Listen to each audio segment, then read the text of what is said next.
Magandang umaga, Luzon, Visayas at Mindanao. Narito na ang nagkakaisa at pinakamalawak na pagbabalita sa pangunguna ng Presidential Communications Office. Kabilang ang PTV, Presidential Broadcast Service, Philippine Information Agency, Philippine News Agency at IBC.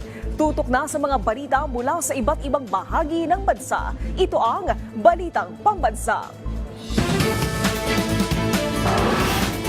Ngayong umaga sa Balitang Pambansa. Maximum suggested retail price sa baboy sisimulan ng ipatupad ngayong araw. Pangulong Ferdinand R. Marcos Jr. tiniyak na patuloy na pagtutuunan ng pansin ng gobyerno ang trabaho at kabuhayan ng mga Pilipino. Pagsusulong at pagprotekta sa karapatan ng mga kababaihan, tiniyak ni Pangulong Ferdinand R. Marcos Jr.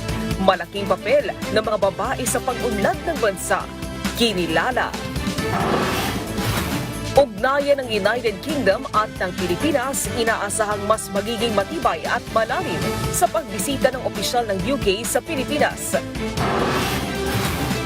At Department of Health naglabas na ng guidelines kaugnay sa pag-iwas at pagkilos laban sa mga matinding epekto ng init sa kalusugan. Cooling centers at iba pang estratehiya ipatutupad. Sa detalye ng mga balita, tiniyak ni Pangulong Ferdinand R. Marcos Jr. na patuloy na pagtutuunan ng pansin ng pamahalaan ng trabaho at kabuhayan kasabay ng pagsuporta din sa mga maliliit na manggagawa. Si Alvin Baltazar ng Radyo Pilipinas sa Balitang Pambansa. Muling binigyan diin ni Pangulong Ferdinand R. Marcos Jr. ang komitment ng pamahalaan para sa pagbibigay ng trabaho para sa mga Pilipino. Ang pagtiyak ay ginawa ng Pangulo maging sa kampanya ng alyansa na kung saan kasama ang pagbibigay ng hanap buhay saan ay pagsisikapan ng mga pambato ng administrasyon sa Senado. Ayon sa Pangulo, hindi kailangang umasa sa mga iligal na operasyon kagaya ng Pogo para makapagbigay ng hanap buhay sa mamamayan. Sinabi ng Chief Executive na ang pamamayagpag ng Pogo ay nagsilbi lamang na pugad ng krimen at karahasan. Ang solusyon, sabi ng punong ekutibo, ay tunay na trabaho at kabuhayan para sa mga Pilipino. Kasama na din dagdag ng punong ekutibo ang patuloy na suporta sa maliliit na mga manggagawa, sa maliliit na mga magsasaka at mangingisda na anyay ginagawa naman ng pamahalaan. Ang solusyon po ay tunay na trabaho, kabuhayan, suporta sa maliliit na manggagawa, sa maliliit na mga ating mga magsasaka at mangingisda. Nito lamang nakaraang Biyernes ay dinala ng pamahalaan ang trabaho at serbisyong pangkalusugan sa Bagong Pilipinas sa Camarines Sur na pinangunahan ni Pangulong Marcos. Dito ay binuksan ang job opportunity sa may 3,000 assistance to individuals in crisis situation beneficiaries. 2,500 trabaho ang binuksan sa nabanggit na job fair na kung saan ang mga job openings ay nasa linya ng administrative and support services, construction, wholesale and retail. Ayon kay Pangulong Marcos, ipagpapatuloy ng pamahalaan na dalhin sa taong bayan ang hanap buhay para magkaroon ng magandang trabaho. Ang mga hanggang ngayon ay patuloy na naghahanap ng mapagkakakitaan. Malaking pagkakataon po ito na dinadala namin sa taong bayan para naman magkaroon ng magandang trabaho ang ating mga ang hindi pa nakakahanap ng trabaho. Para sa Balitang Pambansa, Alvin Baltazar ng Radyo Pilipinas. Epektibo ngayong araw March 10 ang maximum suggested retail price o MSRP sa baboy. Hanggang 380 pesos ang ipinataw na presyo sa liempo.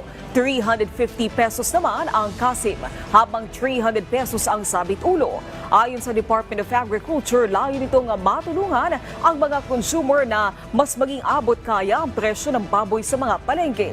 Iiral ang MSRP sa mga pampubliko at pribadong palengke sa NCR at nakatakdang i-review kada isang buwan. Presyo ng karneng baboy aasahang bababa na kasabay ng implementasyon ng maximum suggested retail price ito ngayong araw. Si Vel Custodio ng PTV para sa Balitang Pambansa Live. Naomi, ngayon ang unang araw ng implementasyon ng maximum suggested retail price sa karneng baboy sa Metro Manila. Ayon sa nagtitinda dito sa Mega Q-Mart, bumaba rin ang presyo na pinagkukunan ng mga nagtitinda mula 10 pesos hanggang 20 pesos kada kilo. Sa inilabas ng Department of Agriculture na batayan ng maximum suggested retail price sa baboy, 350 pesos kada kilong MSRP sa pork shoulder or kasim, habang 380 pesos naman sa pork belly o liempo. Epektibo na ito simula ngayong araw. Ayon sa DA, magsasagawa sila ng periodic review isang buwan mula sa implementasyon ng pork MSRP. Bumababa na rin ang farm gate price ang baboy mula sa dating 250 pesos average, ngayon ay 230 pesos na lang. Magpapatupad din ng maximum 300 pesos kada kilo para sa sabit ulo o ang presyo mula trader hanggang retailer. Maglilibot din ang DA para masiguro ang pagsunod ng palengke sa tamang presyo ng baboy. Naomi, ayon sa DA, pagamat sa Metro Manila pa lang ang implementasyon ng pork MSRP, pinag-aaralan na rin nila ang cost structure sa iba pang mga rehiyon para makapaglabas na rin sila ng pork MSRP rito. Mula sa People's Television Network, Vel Custodio, Balitang Pambansa. Maraming salamat, Vel Custodio ng PTV. Samantala, may pagkakataon ng magkaroon ng college diploma mga estudyante sa kolehiyo na napilitang tumigil ng pag-aaral. Yan ay sa bisa ng batas na nilagdaan ni Pangulong Ferdinand R. Marcos Jr. nitong nakaraang linggo. Ang iba pang aktibidad ng Pangulo sa Balitang Pambansa ni Clazel Pardilla. Nilagdaan ni Pangulong Ferdinand R. Marcos Jr. ang Republic Act 12124 o Tertiary Education Equivalency and Accreditation Program. Target itong bigyan ng oportunidad ang mga nagtatrabahong profesional na makumpleto ang kanilang college degree sa pamamagitan ng mga alternatibong pamamaraan. Binigyan ito ng kapangyarihan ang Commission on Higher Education o CHED bilang lead agency na gawaran ng equivalent college degree ang mga working professional na hindi kinakailangan dumaan sa tradisyonal na paraan ng pag-aaral. Inaasahang makapagbibigay ito ng career advancement sa mga nagtatrabahong hindi nakatapos ng kolehiyo. Para matuldukan ang kagutuman, nanawagan si Pangulong Ferdinand R. Marcos Jr. sa mga lokal na pamahalaan na isama sa kanilang investment plan ang mga programang pangkalusugan, lalo na para sa mga buntis at unang 1,000 araw ng mga bata. Sa 2024 National Nutrition Awarding Ceremony, kinilala ng Presidente ang 23 lokal na pamahalaan at 5 local nutrition focal points para sa kanilang pagsisikap na mapabuti ang nutrisyon sa kanilang mga komunidad. Tiniyak naman ni Pangulong Marcos ang patuloy na pagpapatupad ng Walang Gutom 2027 food stamp program at pinalawak na 4Ps. Mula sa PTV, Clazel Pardilla, Balitang Pambansa. Tinutukan ni Pangulong Ferdinand R. Marcos Jr. noong nakaraang linggo ang mga programang higit na pakikinabangan ng mga Pilipino, gaya ng aproba sa pondo para sa pagtatayo ng Child Development Centers. Ininspeksyon din niya ang Rice Processing System 2 sa Isabela. Si Kenneth Pasyente ng PTV sa Balitang Pambansa. Lunes, nakipagpulong si Pangulong Ferdinand R. Marcos Jr. sa mga kinaukulang ahensya ng gobyerno para tiyakin ang long-term plan ng pamahalaan para sa mga apektado ng pagputok ng Mount Canlaon. Kabilang na riyan ang pagkakaroon ng permanenteng evacuation sites at relocation areas. Bubuuin din ang Task Force Canlaon na pangungunahan naman ng Defense Department. Martes, pinangunahan niya ang isang sectoral meeting sa palasyo kung saan inaprubahan niya ang 700 million pesos na pondo para sa pagtatayo ng Child Development Centers o CDCs ngayong taon, partikular sa mga 4th and 5th class municipalities o mga mahihirap na bayan na walang sapat na mapagkukunan para sa basic education development hubs. Sabi ng Pangulo, nararapat lang na pagtuunan ng pansin ang edukasyon maliban sa iba pang aspeto na isinusulong ng administrasyon, lalo't edukasyon anya ang susi sa pag-unlad hindi lamang ng mga batang Pilipino kundi maging ng bansa. Huwebes, ininspeksyon ng Pangulo ang Rice Processing System 2 sa Barangay Ipil sa Etiague, Isabela. Mayroon itong isang multi-stage rice mill na may kapasidad na 3 tonelada bawat oras na nagkakahalaga ng 48.58 million pesos at 5 recirculating dryer. Bawat isa ay kayang magproseso ng 12 tonelada na nagkakahalaga ng 18.9 million pesos. Layunin nito na mabawasan ang gasto sa produksyon at maiwasan ang pagkalugi ng mga magsasaka pagkatapos ng anihan. Sinusuportahan nito ang nasa 70,000 na magsasaka sa Isabela na nakarehistro sa ilalim ng Registry System for Basic Sectors in Agriculture o RSBSA. Personal ding ininspeksyon ng Pangulo ang Kabagan Santa Maria Bridge na napinsala matapos gumuho ang bahagi nito noong nakaraang buwan. Ayon sa kanya, maling disenyo ang nakikitang dahilan kaya bumigay ang bahagi ng tulay, gayon din ang overloading. Nanghihinayang din ang Pangulo na dahil sa pagtitipid ay tila back to zero uli dahil sa kakailanganing pagkukumpuni ng tulay. Tiniyak din ng punong ehekutibo na may mananagot sa insidente. Pero kailangan muna anyang tugunan ang problema at pagsasaayos ng istruktura. Mula PTV, Kenneth Pasyente, Balitang Pambansa. Naglabas ang Department of Health ng updated na mga guidelines sa pag-iwas at pagkilos laban sa mga matinding epekto ng init sa kalusugan. Base na rin ito sa direktiba ni Pangulong Ferdinand R. Marcos Jr. Kasabay nito, inatasan ng DOH ang lahat ng DOH unit, kabilang ang Department-retained hospitals at health facilities tulad ng bagong urgent care and ambulatory services centers na magpatupad ng pangunahing estratehiya. Kabilang dito ang paghahanda sa mga pasilidad at health workers, kaalaman sa pampublikong kalusugan, pagtatag ng mga cooling centers, climate-resilient health infrastructure at agarang pagtuklas at pagsubaybay sa mga sakit na nauugnay sa init. Palaging alamin ang heat index forecast ng Pag-asa sa kanilang lugar. Magsuot ng maluwag, puti o light-colored na damit. Palaging uminom ng tubig at iwasan ang init mula alas 9 ng umaga hanggang alas 4 ng hapon. Para sa emergency, maaaring tumawag sa 911-1555 o 143. Ang DOH-DM 2025-0114 ay nag-uutos sa lahat ng DOH units, kabilang ang Department-retained hospitals at health facilities tulad ng mga bagong urgent care and ambulatory services o BUCAS centers na magpatupad ng mga pangunahing estratehiya sa kanilang sarili at magkaskade rin nito at makipag-ugnayan sa mga local government units sa pamamagitan ng mga mekanismo tulad ng Puro Kalusugan o PK na inilunsad kamakailan lamang sa National Health Sector Meeting. Muling tiniyak ng Metropolitan Waterworks and Sewerage System na hindi magkakaroon ng taas singil sa tubig, habang ang Energy Department naman pinayuhan ng publiko na maging madiskarte sa paggamit ng kuryente. Si Bien Manalo ng PTV sa Balitang Pambansa. Sa harap ng inaasahang pagtaas ng demand sa tubig ngayong panahon ng tag-inita at ang pagpapatupad ng tariff rate adjustment simula ngayong taon, tiniyak ng Metropolitan Waterworks and Sewerage System na hindi magkakaroon ng taas singil sa tubig. Gayunman, nagpaalala ang MWSS sa publiko na maging disiplinado sa paggamit ng tubig. Hindi po magkakaroon po ng pagtaas ng singil ng tubig nitong summer. Kaya gusto ko pong ipaalala po sa ating pong mga kababayan na ang binabayaran lang po natin ay yung tubig po na lumalabas po sa ating metro. Kaya kung ating pong titipirin po talaga yung paggamit po natin ng tubig, ay mapapababa din po natin yung binabayaran po natin na tubig kada buwan. Samantala, siniguro rin ng Malacanang na nakahanda ang gobyerno para sa pagpasok ng panahon ng tag-init. So as of now, wala po tayong dapat alalahanin at kung mayroon pa po at tayo naman po ay sanay na sa sobrang init po at tayo naman din po ay nakakaraos, of course, hindi po ito tutulugan ng gobyerno. Kung meron po talagang pagkukulang sa water supply, agad-agad din po nakikilos po ang pamahalaan.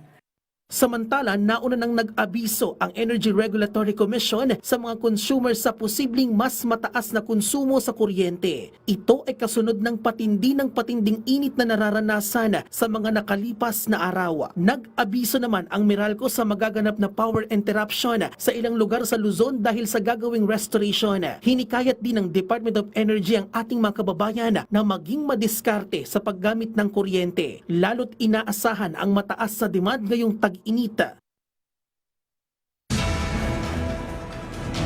Pinuri ni Pangulong Ferdinand R. Marcos Jr. ang United Kingdom sa mainit na pagtanggap nito sa mga Pilipinong nagtatrabaho at naninirahan sa kanilang bansa.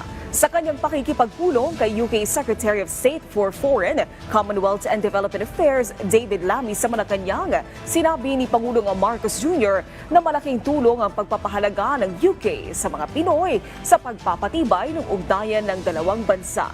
Tinatayang 200,000 na Pilipino ang kasalukuyang nagtatrabaho sa UK mula sa iba't ibang sektor tulad ng IT, aviation, hospitality at healthcare. Kasabay ng pagbisita ni Lammy, layo nitong mas palalimin pa ang trade, investments, maritime at environmental partnership ng Pilipinas at UK.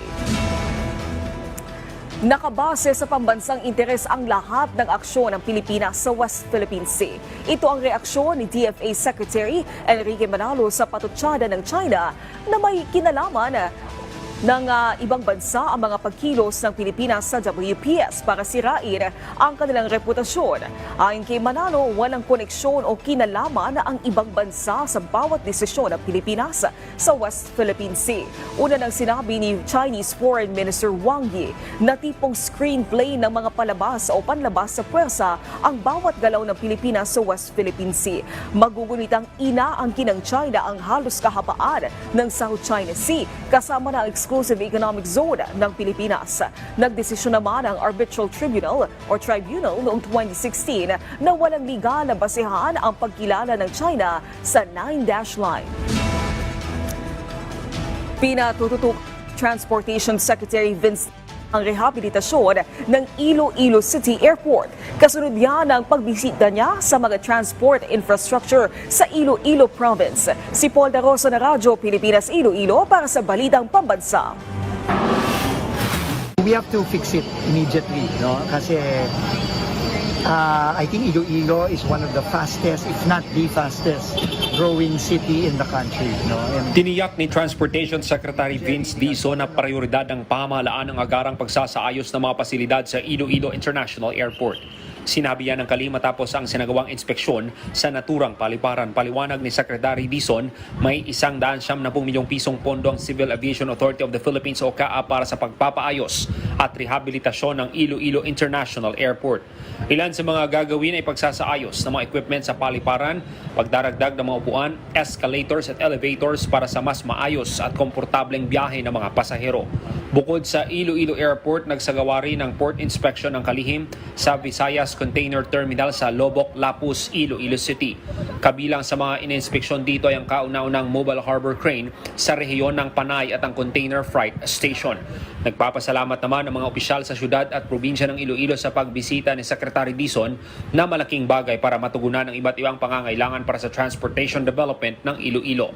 Ang pagbisita ni Secretary Dizon sa Visayas ay bahagi ng pangako ng kagawaran na iprioridad ang mga proyektong pang-infrastruktura alinsunod sa utos ni Pangulong Ferdinand Marcos Jr.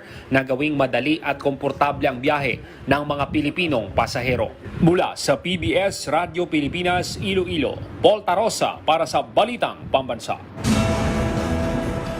Kinilala ni Pangulong Ferdinand R. Marcos Jr. ang hindi matatawarang ambag ng kababaihan sa ating lipunan na naging kasangga din sa pagkamit ng tinatamasang pag-unlad ng bansa. Kaya naman ngayong Women's Month, tiniyak ng punong ehekutibo ang patuloy na pagsusulong ng karapatan at proteksyon sa mga babae. Si Kenneth Pasyente ng PTV sa Balitang Pambansa. Malaki ang kontribusyon ng mga kababaihan sa pag-unlad ng bayan. Yan ang binigyang diin ni Pangulong Ferdinand R. Marcos Jr. sa kanyang mensahe ngayong ipinagdiriwang ang International Women's Day. Ayon sa Pangulo, ang pagiging babae ay kinakailangan ng lakas at katatagan na kapareho ng inang bayan. Dahilan niya kaya marami sa pag-unlad na tinatamasa ng bansa sa kasalukuyang panahon ay dahil sa mga di matatawarang kontribusyon ng mga kababaihan mula sa iba't ibang henerasyon na lumaban, naghirap at nagsulong ng iba't ibang mga layunin. Binigyang diin ng Pangulo na sa Pilipinas, malaki ang naging papel ng kababaihan sa paghubog ng bansa. Mulaan niya sa mga babaylan, mga babaeng katipunera, hanggang sa mga babaeng frontliners at visionary leaders, ang bansa niya ay nakapag-produce ng milyon-milyong mga kababaihang may kapangyarihan na magbigay ng kanilang kaalaman at pati na rin ang kanilang buhay para sa kapakanan ng nakararami. Kaya punto ng Pangulo, nararapat lamang nakilalanin ng mga kababaihan sa mahalagang okasyong ito bilang mga puwersa na patuloy na nag-aaruga at nagsusumikap. Hinimok din niya ang kahalagahang suportahan ang kanilang mga layunin na makatutulong hindi lamang sa bansa, kundi sa buong mundo. Kasabay nito ang pagtiyak ni Pangulong Marcos Jr. na hindi titigil ang pamahalaan sa pagsisikap na palaging maisulong ang karapatan ng mga kababaihan at titiyaking tututulan ang anumang magiging balakid sa kanilang pag-unlad. Hindi anya kailanman magsasawa ang pamahalaan na isalaysay ang mga kwento ng mga kahangahangang kababaihan para magbigay inspirasyon sa isang bagong henerasyon ng mga batang babae na mag-iwan ng marka sa lipunan. Samantala, iba't ibang libreng pribilehiyo naman ang handog sa mga kababaihan. Kabilang na ang free entrance sa Fort Santiago, Casa Manila Museum, Baluarte de San Diego, Museo de Intramuros at Centro de Turismo Intramuros.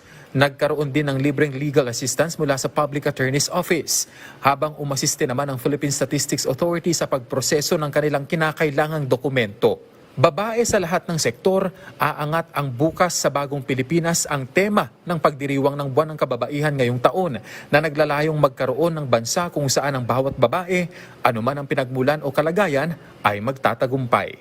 Mula PTV, Kenneth Pasyente, Balitang Pambansa.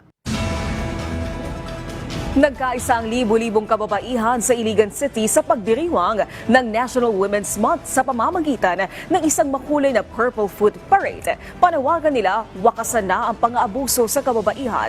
Si Sharif Timhar na Radyo Pilipinas Iligan para sa Balitang Pambansa. Muling itinampok ang papel ng kababaihan sa lipunan sa temang babae sa lahat ng sektor, aangat ang bukas sa bagong Pilipinas. Isang makulay na parada ang isinagawa sa Iligan City kung saan lumahok din ang mga kababaihan mula sa iba't ibang tribo at sektor ng lipunan. Isa sa mga nagbahagi ng kanyang saloobin si Ginang Gloria de Maocor na matapang na nananawagan sa mga kababaihan na tumindig at lumaban sa pang-aabuso. Maraming mga babae na inaabuso na hindi niya alam kung anong dapat niyang gawin. Dapat tumayo siya ng matuwid at iharap niya ng batas kung sino yung nag-aapi sa kanila. Idilat na ninyo ang inyong mga mata at gamitin na ninyo inyong mga utak, lakas at isipan. Magsumbong na kayo, huwag kayong makipag-api kahit sino. Lalaban tayo! Batay sa ulat, umabot sa halos 200 kaso ng pang-aabuso sa kababaihan gaya ng physical abuse at rape ang naitala sa lungsod noong 2024. Binigyang diin naman ni Miss Universe Asia 2024 Chelsea Ann Manalo ang kahalagaan ng pagpapatuloy ng advokasya para sa karapatan ng kababaihan. Women's Empowerment and Women's Month celebration here in Iligan. It will always be an advocacy of women, specifically kung beauty queen ka. Hindi naman siya focus on just, women itself. You have a horizon of where you can really go to.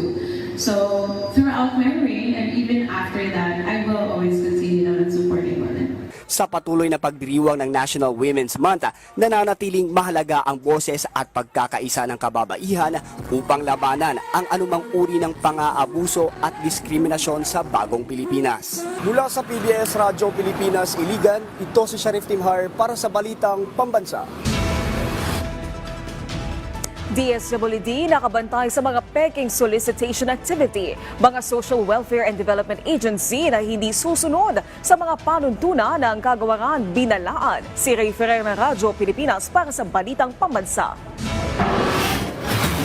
Mahigpit nang minomonitor ng Department of Social Welfare and Development ang mga Social Welfare and Development Agency na nabigyan ng public solicitation permits. Ayon kay DSWD Standards Bureau Director Megan Therese Manahan, nag-i-issue na ng public solicitation permit ang kagawaran sa mga non-stock at non-profit organizations. Layunin nito na maprotektahan ang publiko mula sa pagiging biktima ng mapanlinlang na solicitation activities at resource generation efforts.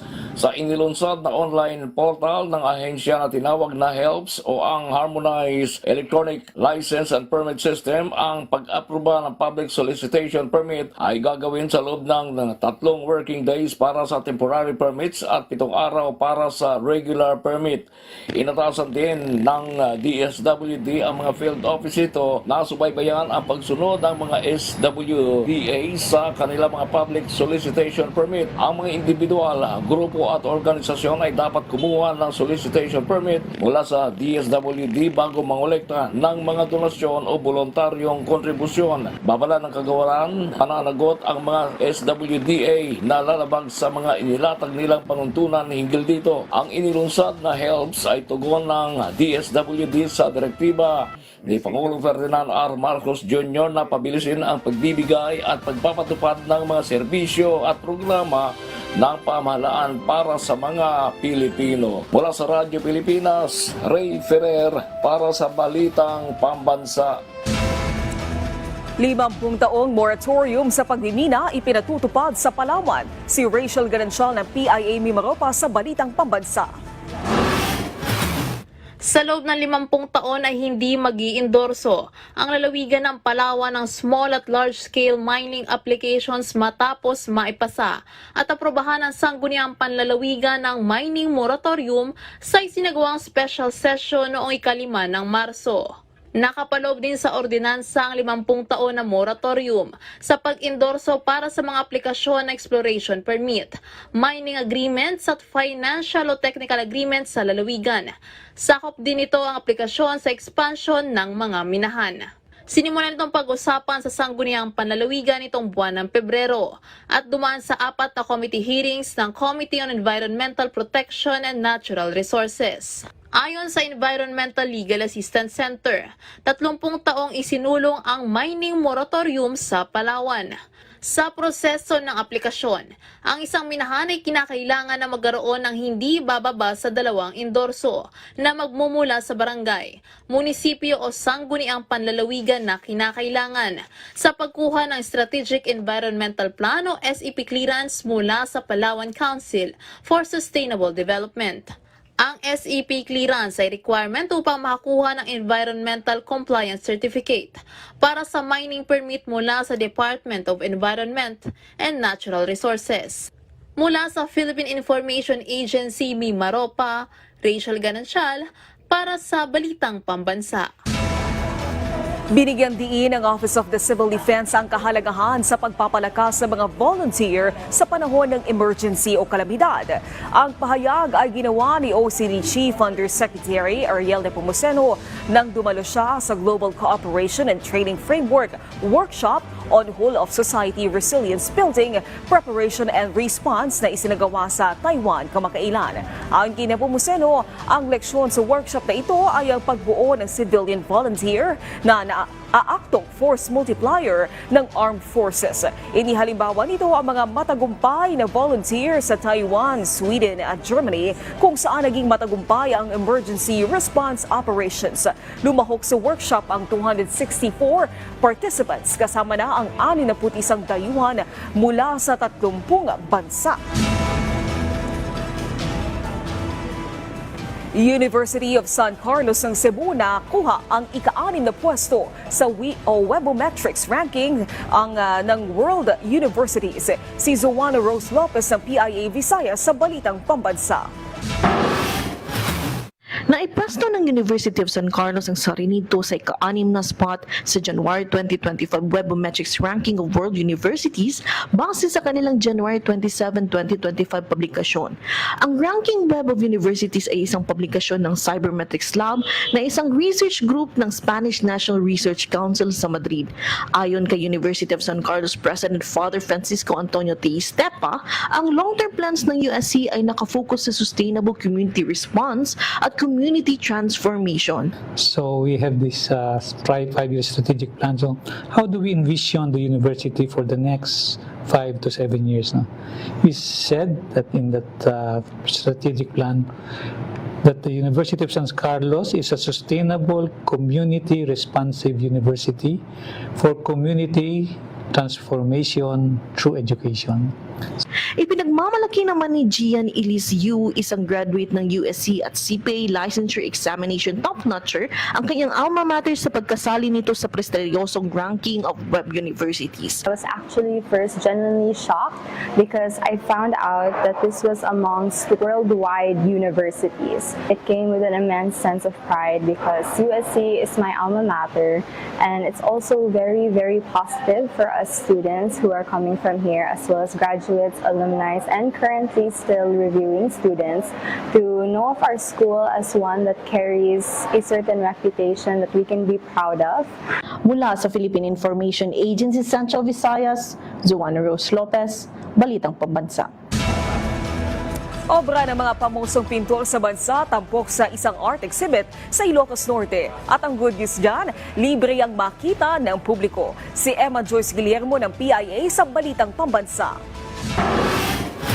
Maaari nang mag-gallery viewing ang mga art enthusiast at turista kapag bumibisita sa bayan ng Paway sa Ilocos Norte sa pagbubukas ng art exhibit na Pioneers of Philippine Art, Luna Amorosolo and Zubel sa Arte Luna Gallery. Tampok sa exhibit ang ilang obra mula sa mga kilalang pintor sa bansa, kabilang sina Juan Luna na kilala sa kanyang mga likhang may temang realism at romanticism, Fernando Amorosolo na nagbigay buhay sa mga Philippine landscapes, at Fernando Zubel na nagpasikat ng modernicism sa lokal na sining. Ito ay libre at bukas sa publiko araw-araw mula alas 10 ng umaga hanggang alas 7 ng gabi hanggang sa ika-30 ng Mayo ngayong taon. Ayon kay April Tiham, Associate Director at Hepe ng Exhibitions and Collections Department ng Ayala Museum, ang ugnayan nila sa lalawigan ng Ilocos Norte ay maaaring magdala ng curatorship programs sa hinaharap para sa mga art students dito. We try to collaborate continuously kasi yun po yung role naman ng museum, patuloy po na magtaguyod sa ating appreciation ng Philippine art and culture. Hinihikayat ang publiko na bisitahin ang exhibit at magbalik tanaw sa kasaysayan at alamin ang kwento sa likod ng mga likhang sining dito. Nakakamangha po na masilayan po yung mga paintings po ng mga sikat na pintor. Kaya po siya sa feeling and parang feeling na binabalik ka sa nakaraan. Bukod sa isang libangan, layunin ng exhibit na palakasin ang ekonomiya sa pamamagitan ng pagdami ng turista habang itinatampok ang pagpapahalaga sa kultura ng bansa gamit ang visual arts. Mula sa PIA, Ilocos Norte, Emma Guillermo, Balitang Pambansa. Maraming salamat sa pagsama sa amin ngayong umaga. Tumutok muli sa ating programa mamayang alas 12 ng tanghali kasama ang buong puwersa ng Presidential Communications Office. Ito nagkakaisang puwersa ng pagbabalita mula sa PTV. Ako si Naomi Tiburcio. Ito ang Balitang Pambansa.